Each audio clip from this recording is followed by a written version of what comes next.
राजकारणात नेत्यांची दुसरी पिढी सक्रिय होताना दिसते। रत्नागिरीचे राष्ट्रवादीचे प्रभारी आणि गुहागरचे आमदार भास्कर जाधव यांचे चिरंजीव विक्रांत जाधव राजकारणात सक्रिय होत आहेत। जिल्हा परिषद निवडणुकीमध्ये विक्रांत जाधव आपलं नशीब आजमावणार आहेत। गुहागर तालुक्यातल्या अंजनवेल जिल्हा परिषदेच्या गटातून विक्रांत जाधव यांना उमेदवारी देण्यात आली आहे। विक्रांत जाधव यांच्याशी खास बातचीत केली आमचे प्रतिनिधी प्रणव पोळेकर यांनी। मिनी विधानसभा म्हणून ज्या जिल्हा परिषदेकडे बघितलं जातं त्या जिल्हा परिषद निवडणूक अवघ्या काही दिवसांवर येऊन ठेपले आणि फॉर्म भरायला आता सुरुवात झाली आहे।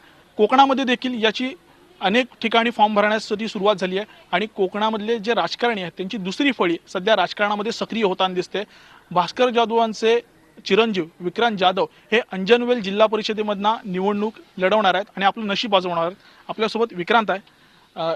कशा पद्धतीनं या निवडणुकीकडे बघतोस? गेले 30-32 वर्ष माझे वडील आणि गुहागर विधानसभा मतदारसंघाचे आमदार, रत्नागिरी जिल्ह्याचे माजी पालकमंत्री आदरणीय भास्कर जाधव साहेब हे गेले 30-32 वर्ष या राजकारणामध्ये समाजसेवेमध्ये आहेत। माझ्या वयाच्या अवघ्या 1 वर्ष मी जेव्हा वयाचं माझी झाली पूर्ण तेव्हा ते पहिल्यांदा लोकप्रतिनिधी झाले आणि तेव्हापासून मी माझ्या घरात राजकारण बघतोय।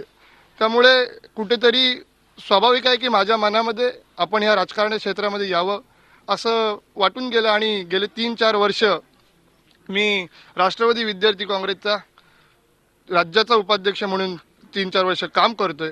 तेच करत असताना साहेबांच्या मतदारसंघात देखील मी गेले 3-4 वर्ष लक्ष देतोय। त्यामुळे मी यावेळेस या जिल्हा परिषदेच्या निवडणुकीमध्ये उतरण्याचा निर्णय घेतला आहे। आजपर्यंत राष्ट्रवादी काँग्रेस हा विकासाचा मुद्दाच घेऊन मतदारांकडे गेलेला आहे आणि तोच मुद्दा मी मतदारांकडे घेऊन जाणार आहे।